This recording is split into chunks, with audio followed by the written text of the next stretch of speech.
नमस्कार, स्वागत है आपका। आप देख रहे हैं JKLH प्राइम टाइम। मैं हूं आपके साथ सना वारिस। PDP प्रेसिडेंट महबूबा मुफ्ती एक बार फिर से विवादों के घेरे में हैं। महबूबा मुफ्ती ने एक और कंट्रोवर्शियल बयान दिया है। इस बयान के जरिए उन्होंने कहा है कि NIA, SIU और अन्य एजेंसियां जो छापे मार रही हैं वो सिर्फ और सिर्फ स्थानीय लोगों को डराने के लिए है। महबूबा मुफ्ती ने कहा कि अगर उन्होंने वाकई मीरवाइज के हथियारों को गिरफ्तार कर लिया है तो मौजूदा मीरवाइज को हाउस अरेस्ट क्यों रखा गया है। साथ ही उन्होंने कहा कि G20 से पहले यूथ गिरफ्तार किए जा रहे हैं। इसके अलावा महबूबा मुफ्ती ने कहा कि G20 के नाम पर सब कुछ बांटा जा रहा है। आखिर क्या बांटा जा रहा है, इसकी वजाहत उन्होंने नहीं दी। आर्टिकल 370 पर गृह मंत्री के बयान पर भी प्रतिक्रिया दिया महबूबा मुफ्ती ने और प्रतिक्रिया देते हुए कहा कि भाजपा संविधान में विश्वास नहीं रखती है, जिस पर भाजपा ने पलटवार किया है।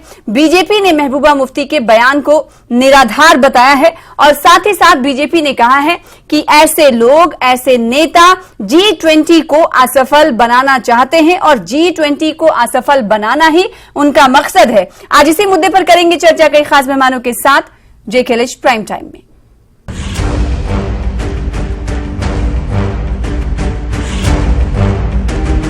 हमारे नौजवानों को जेलों में बंद करके रखे, उनको बताया कि G20 खत्म होगा, आपको छोड़ देंगे। लेकिन प्रिकॉशनरी तो मेजर्स सरकार को लेंगे। ठीक है, आप चीफ मिनिस्टर रही हैं, होम मिनिस्टर डिपार्टमेंट आपके अंडर रहा है, यूनिफाइड कमांड में आपका क्या रोल रहता था? तो मैं भी साथ बैठता था। दुकानदारों को ये बोला गया है कि दुकान बंद नहीं होनी चाहिए। स्कूल हमारे बंद किए जा रहे हैं 10 दिन के लिए। इनका मकसद है कि किसी न किसी तरीके से यहाँ पर क्यास हो।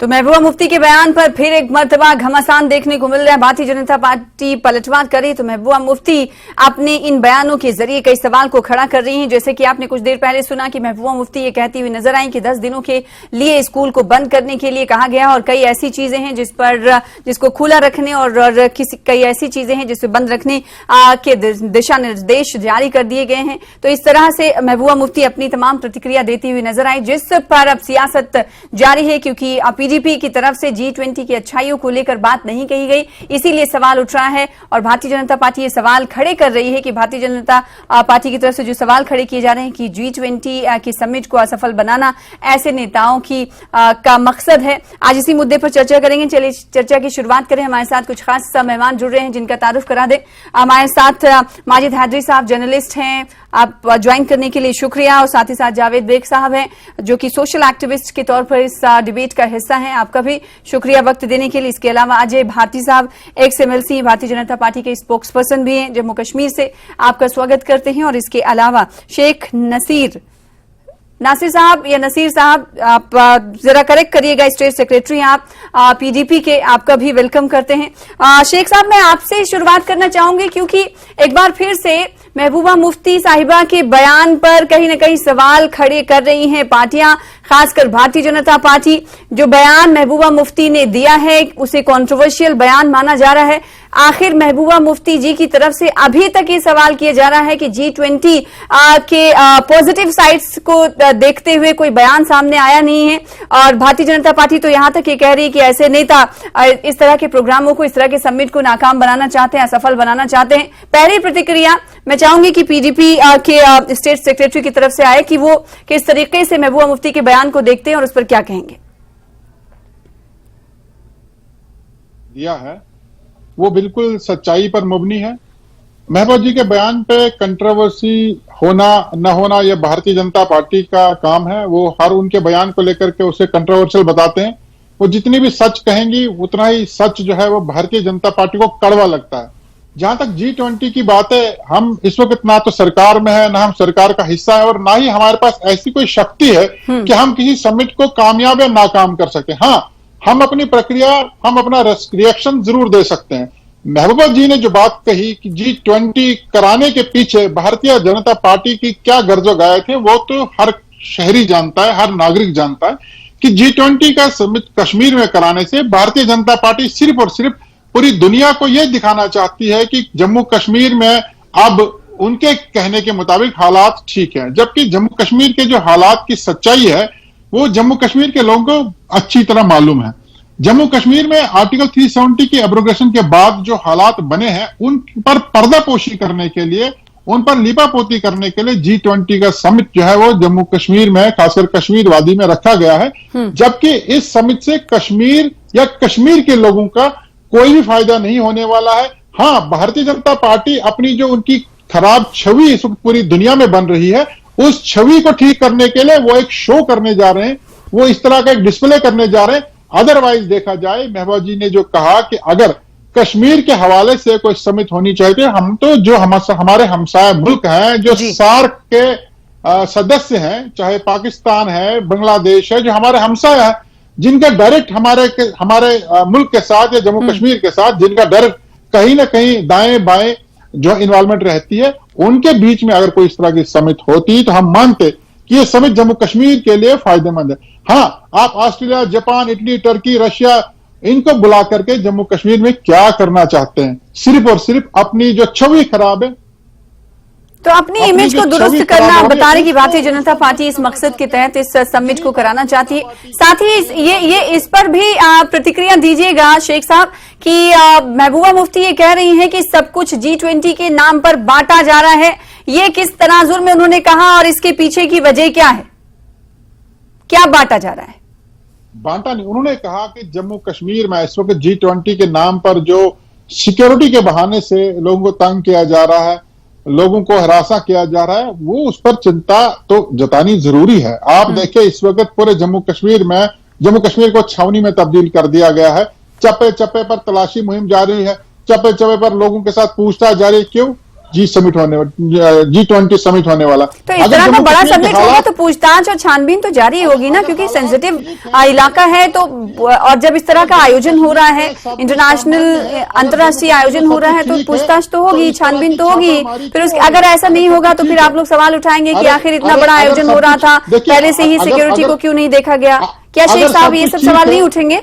अगर सब कुछ ठीक है तो इस तरह की छापेमारी क्यों हो रही है?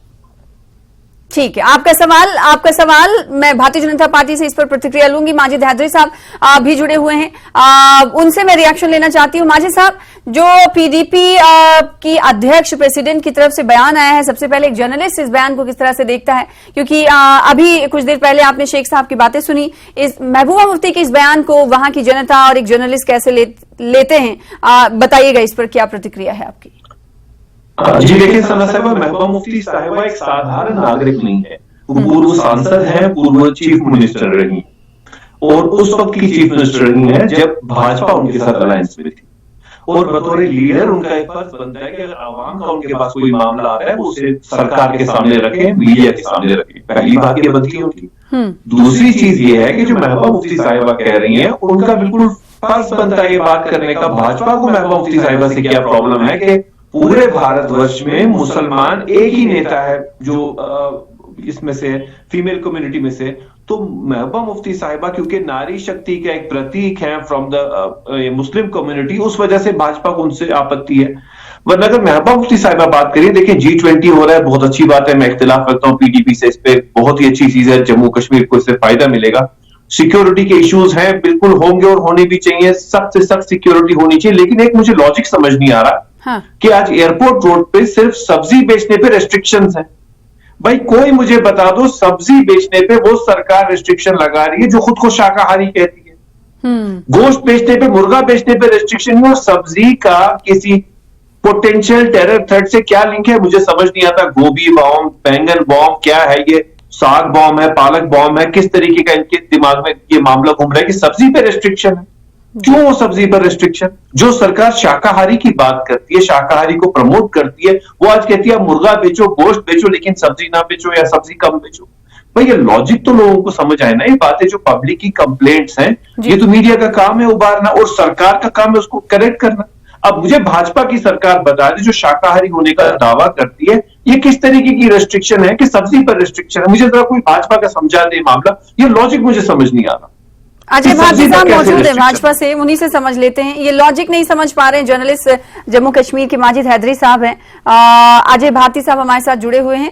अजय साहब, एक तो पहली बात ये कि जो माजिद हैदरी साहब ने आपने सवाल किया, भाजपा से समझना चाहते हैं कि ये लॉजिक क्या, एयरपोर्ट रोड पर सब्जी फरोख्त करने से मना कर दिया गया है, और दूसरी तरफ पीडीपी ये कह रही है कि जो चीजें हैं, जो सच्चाई है, वो हम सामने लेकर आ रहे हैं और ऐसी प्रतिक्रियाएं जारी रहेंगी क्योंकि हम आवाम की आवाज हैं। मैं माजिद हादरी साहब के उस स्टेटमेंट से शुरू करूंगा जब उन्होंने महबूबा मुफ्ती जी के बैकग्राउंड के बारे में बता दिया कि वो पूर्व मुख्यमंत्री रही हैं, वो सांसद रही है और एक तरीके से हाई ऑफिस उन्होंने सुशोभित किए हैं। ये वास्तव में बदकिस्मती है कि ऐसे पदों पर बैठी हुई व्यक्ति सिर्फ अपनी फ्रस्ट्रेशन को, अपने डिप्रेशन को, हेलुसिनेशन के नाम पर ऐसी ऐसी बातें करती है जो खुद दर्शाता है कि वो परेशान हो चुकी है कि लोगों ने उसको रिजेक्ट किया है। ये पीडीपी नहीं है, ये पीयूडीपी है, पीपुल्स अनडेमोक्रेटिक पार्टी। जो डेमोक्रेसी के नाम पर जो चुनावों को रोकना चाहती थी, जो पंचायत चुनाव नहीं होने जाती थी, जिन्होंने श्रीनगर का चुनाव तो करवाया, पार्लियामेंट के बाई इलेक्शंस का, अनंतनाग में जहां उसके बाई खड़े थे उस चुनाव को नहीं होने दिया। इसलिए ये उनकी परेशानी की, उनकी फ्रस्ट्रेशन को प्रदर्शन करता है, उसको दर्शाता है, ये साफ जाहिर है। उसको ध्यान में है कि वो अब इरेलीवेंट है, इसलिए कुछ न कुछ तरीके करके, कुछ न कुछ ऐसी बात करके प्रेस की, मीडिया की सुर्खियों में बने रहना, ये उनकी प्रॉब्लम है। जहां तक दूसरी बात है, खुद ये कंट्राडिक्टरी की माजिद हादरी साहब का बैकग्राउंड हम सब जानते हैं। न्यूट्रलिटी के नाम पर वो क्या कहते हैं कि एयरपोर्ट रोड पर, यानी शाकाहारी होने पर पाबंदी नहीं, ये उसको सेंसेशनलाइज करना चाहते हैं। सब्जी बेचने पर पाबंदी है क्या? मुझे सचमुच में ऐसे लोगों पर तो तरस आना चाहिए कि जो किसी भी तरीके से G20 और इसके खिलाफ बोलना चाहते हैं, यहां के माहौल को बिगाड़ना चाहते हैं, प्रोवोकेशन करना चाहते हैं। G20 के दो क्लियर मैसेजेस हैं।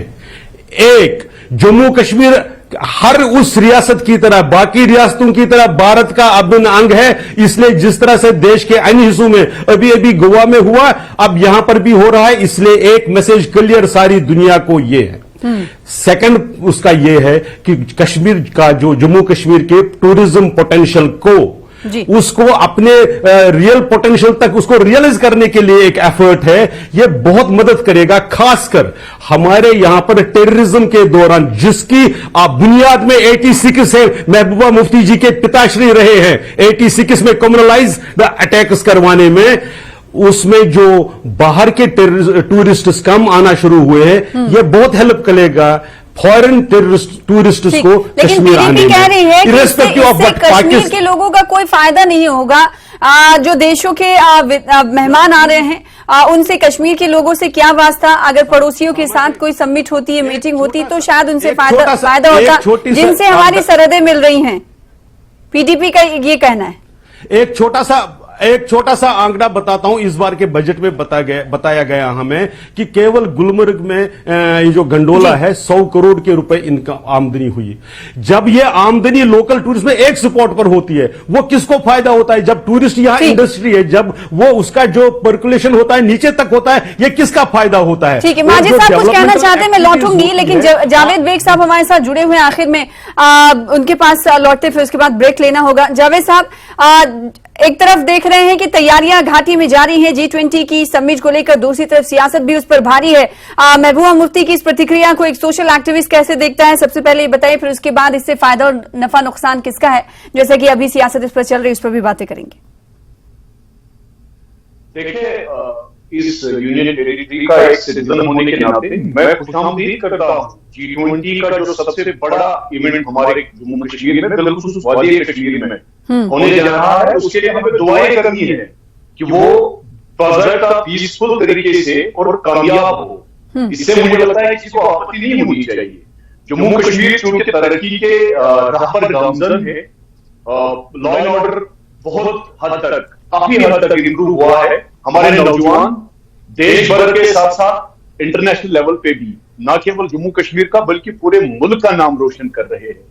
इसमें अगर किसी को कोई प्रॉब्लम है, मुझे लगता है या तो मेंटल बैंक्रप्सी का केस है, या फिर वही दुश्मनों के इशारों पे नाचने वाले कठपुतली बैठे हैं लोग। आप खुद अंदाजा लगाइए पिछले 30-35 साल से मुसीबतों का दौर देखकर कश्मीरी नौजवान को आज पूरे दुनिया के लीडरशिप एम्बेसडर्स बनकर आ रहे हैं। हमारे जम्मू कश्मीर या फिर कश्मीर की बात करें, हमारे यहाँ कश्मीर में सिर्फ और सिर्फ टूरिज्म और एलाइड सेक्टर से ही हम एक तो एम्प्लॉयमेंट जनरेट कर सकते हैं और बिजनेस हमारा जनरेट हो सकता है। ठीक है। इन 4 घरानों से पूरा कश्मीर तो नहीं चलने वाला है ना। इनके बच्चे लंदन, यूके, दुबई में ऐश करें और हमारे कश्मीर के नौजवान जो है पत्थरबाजी में वो शिकार हूं। ठीक है। तो जावेद बेग साहब का कहना है कि G20 समिट जो हो रहा है वो कहीं ना कहीं तरक्की की राह खोलेगा और टूरिज्म सेक्टर को बढ़ावा देगा, तो पीडीपी को इससे कोई फायदा दिखता हुआ दिखाई नहीं देता है। इस चर्चा को आगे बढ़ाएंगे, छोटे से ब्रेक के लिए रुकेंगे, ब्रेक के बाद जल्द लौटेंगे।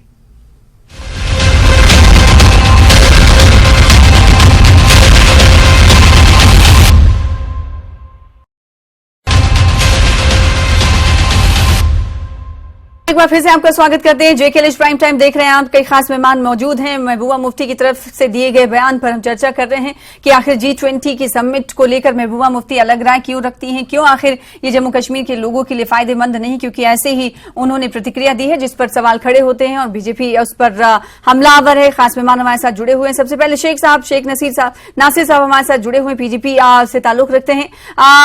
नसीर साहब, मैं आपसे ये समझना चाहूंगी, जैसे कि कई सारे पैनलिस्ट यहाँ पर मौजूद हैं, उन्होंने यहां तक कि जर्नलिस्ट माजिद हैदरी साहब उन्होंने भी कहा कि ये तो जम्मू कश्मीर के हक में है G20 समिट, लेकिन पीडीपी को कोई इसमें फायदेमंद चीज दिखाई नहीं देती है। और औद्योगिक छोड़, अगर इंडस्ट्रियल क्षेत्र से जुड़े हुए लोगों की बात करें, उनसे भी हमने बातचीत की, उनको भी लगता है कि उनके लिए कहीं ना कहीं द्वार खुलेंगे, दरवाजे खुलेंगे।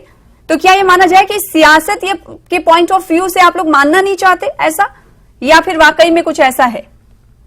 इसमें कोई सियासत वाली बात नहीं। ये जो भी लोग कहते हैं कि G20 समिट वादी कश्मीर में कराने से कश्मीर के लोगों को या कश्मीर को फायदा होगा, वो जरा विस्तार से अगर हमें बताएं कि क्या फायदा होने वाला है तो हम माने। हाँ, अगर आप रूलिंग पॉलिटिकल पार्टी को, भारतीय जनता पार्टी को या एडमिनिस्ट्रेशन को खुश करने के लिए बता रहे हैं तो वो हमें भी मालूम है कि अगर आप उनको खुश करने के लिए कहते हैं कि G20 समिट कश्मीर में कराना बड़ी अच्छी बात है, उससे फायदा होगा, ठीक है, समिट कराना ना करा, हम नहीं कहते नहीं कराइए, लेकिन हम सिर्फ ये जानना चाहते हैं कि समिट से फायदा क्या होगा। हाँ, अगर आपने सार्क समिट कराया होता तो हम मान सकते थे कि कश्मीर के हवाले से जो हमारे नेबरर्स हैं उनके साथ बात होगी या बाकी चीजें हैं।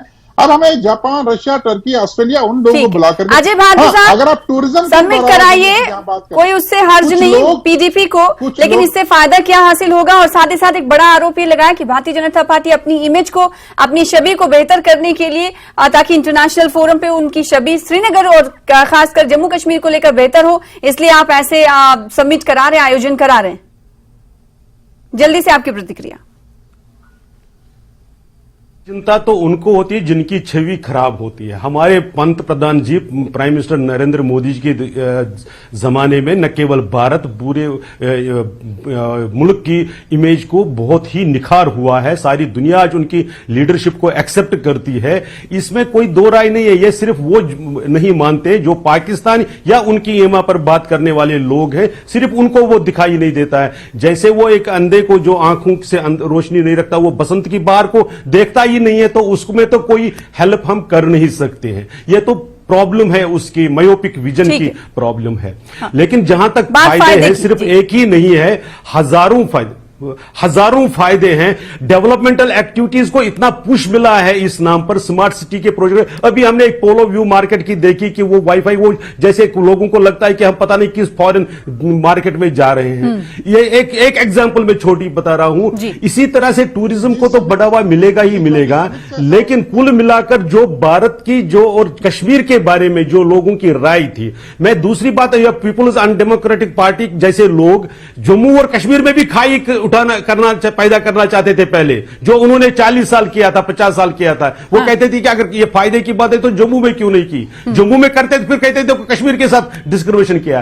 कुल मिलाकर सियासी नजरिया है, और किसी के कहने पर ये सिर्फ पाकिस्तान और उनके जैसे पावर्स को खुश करने के लिए ऐसे स्टेटमेंट देते हैं, और इसका कोई कारण नहीं है। ठीक है, तो ये दूसरों को खुश करने के लिए, खासकर पाकिस्तान को खुश करने के लिए भारतीय जनता पार्टी ऐसा मानती है कि इस तरह की प्रतिक्रियाएं वो देते हैं। लेकिन जो महबूबा मुफ्ती साहिबा ये बात उठा रही हैं कि स्कूलों को बंद किया जा रहा, तो क्या ये नॉर्मलसी है?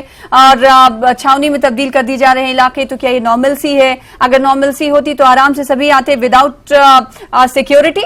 अजय भारती साहब, एक छोटी सी बताता हूं मैं, आप अगर ध्यान में होगा, यूपी में जब कावड़ निकलती है वो एक इवेंट होता है कुछ दिनों के लिए, तब भी स्कूल बंद होते हैं। क्यों होते हैं? ये कुछ प्रिवेंटिव मेजर्स होते हैं कि आप उसके कारण कन्वीनियंस, अब स्टूडेंट्स भी आएंगे और रोड में ब्लॉकेज होगा तो उनको भी दिक्कत होगी और ये होगा, तो ये 7-8 दिन का या 5-7 दिन का गैप को कैसे रिफिल करेंगे वो दूसरी बात है। एहतियाती इक़दाम है जो वहां की इंतजामिया उठाती है और हर आयोजन पे उठाती है। माजिद हैदरी साहब, जो आपने बात कही थी वो वेजिटेबल्स फरोख्त पर बैन की या फिर उन्हें मना कर दिया गया है, उस पर अजय भारती साहब ने एक जवाब आपको दिया था। मैं चाहती हूं कि उस पर आप अपनी प्रतिक्रिया दें। और जो फायदे की बात हो रही है, जो पीडीपी कह रही है कि उन्हें कोई फायदा नहीं होता है, सार्क कंट्रीज के साथ अगर ये होता तो अब उन्हें ज्यादा खुशी होती, इस पर क्या आपकी राय? देखिए सना साहिबा, सबसे पहली चीज, जब ये मामला शुरू हुआ तो मैंने ही सबसे पहले पोस्ट किया कि सरकार को स्कूल या एजुकेशन इंस्टीट्यूशंस G20 के दौरान बंद रखने चाहिए ताकि लोगों को इनकन्वीनियंस कम हो, जो ट्रैफिक रिस्ट्रिक्शंस हो, बाकी चीजों से प्रॉब्लम ना हो। भारती साहब ने क्या जवाब दिया मुझे वो समझ गया, लेकिन भाजपा की मैं आपको विचारधारा बता दूं। देखिए, पास्ट में नेशनल कॉन्फ्रेंस के साथ भाजपा की अलायंस थी तो उमर अब्दुल्ला साहब मंत्री थे। उसके बाद पीडीपी के साथ अलायंस थी तो महबूबा मुफ्ती साहिबा चीफ मिनिस्टर थी, लेकिन दोनों के साथ इन्होंने धोखाधड़ी कर दी, दोनों को छोड़ दिया। उसके बाद मुझे आप बताइए, कहते हैं ठीक है जी अब्दुल्ला मुफ्ती गलत थे, अब्दुल्ला मुफ्ती लीडर नहीं, अब्दुल्ला मुफ्ती ऐसे, अब्दुल्ला मुफ्ती वैसे। मुझे आप बताइए 2018 से अभी तक 5 वर्ष से मोदी सरकार ने पैसा हो, रिसोर्स हो, सब कुछ जम्मू कश्मीर को दिया, तो कौन सी नई लीडरशिप बनाई? कोई मुझे एक ऐसा लीडर दिखा दीजिए ना जिसका आपने आज तक डिस्कस किया हो कि वो अब्दुल्ला और मुफ्ती के पैरेलल खड़ा हो। आज भी अगर हम बात कर रहे हैं तो महबूबा मुफ्ती साहिबा की बात कर रहे हैं, किसी और नए कश्मीर के किसी नए लीडर की बात नहीं कर रहे। ठीक, तो भारतीय जनता पार्टी नए कश्मीर को देखने की बात करती है, नए कश्मीर को प्रोजेक्ट करती है, ऐसे में नया कोई लीडर नहीं बन पाया अभी तक। माजिद हैदरी साहब का सवाल है भारतीय जनता पार्टी से। अजय भारती साहब, लीडर देखिए ये लीडर कोई फैक्ट्री में आप जाएंगे, किसी फैक्ट्री के इंडस्ट्रियल एरिया में जाकर लीडर प्रोड्यूस करेंगे, ऐसा नहीं होता है। लीडर आज यहां पर 40,000 इलेक्टेड रिप्रेजेंटेटिव यूटी के हर हिस्से में घूमते हैं। यहां पर डीडीसी, बीडीसी, पंच, सरपंच, ये सारे इलेक्टेड घूमना है, उनमें से बनता है। ये इनमें से भी जो ये सिर्फ खानदानी राज को निकाल दीजिए, बाकी कौन सा लीडर इन्होंने बनाया, किसको बनने दिया? ये जो सिर्फ आपने बनाया ना भारती जी, आप देखिए आप बिना वजह लड़ रहे हैं, आप जवाब, आप सवाल का जवाब नहीं देते, आप लड़ते हैं, आप टॉन्ट करते हैं। मैं आपको कह रहा हूं 5 साल में आपने कौन सा लीडर बनाया? मुझे दिखा दीजिए, आपने 60 साल में किसको बनाया? आप मुझे बताइए 60 साल में किसको बनाया? अरे मैं भाई साहब, मैं भी यही कह रहा हूं, मैं यही कह रहा हूं आपको कि लीडर कोई ओवरनाइट नहीं बनते, लीडर मेहनत करके 5 साल में भी पीरियड ऑफ टाइम उनके लिए रास्ता रेसिपी है लीडर बनाने की। आप जर्नलिस्ट हैं, आप ज्यादा मुझे बताइए कि आप जर्नलिस्ट की जगह आप एक्टिविस्ट के रूप में आ गए हैं। कोई थोपने वाली लीडरशिप आएगी नहीं। अब आप किसी चुनाव नहीं, वो तो खैर वो तो वक्त बताएगा इलेक्शन क्यों नहीं हो रहे हैं। कर्नाटक में किनके चिंता है, उसकी चिंता आप मत करिए। कर्नाटक में हमारा वोट बिल्कुल इंटैक्ट है। बेंगलोर में 15 जीते इस बार। मैं यही कह रहा हूँ, इसलिए कह रहा हूं कि मुझे कोई चिंता नहीं करिए। आप भारतीय जनता पार्टी की कम से कम आप तो चिंता नहीं करिए। नहीं, आप चिंता देते हैं और कुछ नहीं करते। आप बात को सुनिए। भारती साहब का कहना है कि आप मेरे भाई हैं, आपकी मुझे चिंता, अगर मैं चिंता करता हूं एक शहरी होने के नाते तो इसमें गलत क्या है? तो इसी नोट के साथ एक दूसरे के साथ समानता बनाए रखें, एक दूसरे के साथ भाईचारे को जारी रखें और G20 समिट के जो फायदे हैं उस पर भी नजर कहीं न कहीं दौड़ाएं। और जिस तरह की प्रतिक्रियाएं सामने आ रही है, महबूबा मुफ्ती ने कहा कि लोगों, अभी माजिद साहब भी कहीं न कहीं उस बात के खिलाफ जा रहे थे कि उनकी तरफ से ही पोस्ट किया गया। जर्नलिस्ट भी ये मानते हैं कि अगर सब कुछ अच्छे तरीके से चलना है, आयोजन सफलतापूर्वक हो सके, उसके लिए कुछ ना कुछ प्रिवेंशन लेने पड़ते हैं, एहतियाती इक़दाम उठाने पड़ते हैं। तो ये उस नजरिए से इसे देखा जाना चाहिए। भारती साहब आपका शुक्रिया, शेख नासिर साहब आपका शुक्रिया, जावेद बेग साहब आपका शुक्रिया, साजिद हैदरी साहब, आपका भी शुक्रिया इस डिबेट का हिस्सा बनने के लिए, अपनी प्रतिक्रिया देने के लिए। फिलहाल इसी के साथ आज के JKLH प्राइम टाइम में बस इतना ही। कल फिर हाजिर होंगे बड़े मुद्दे के साथ। तब तक देखते रहिए News 18 JKLH। नमस्कार।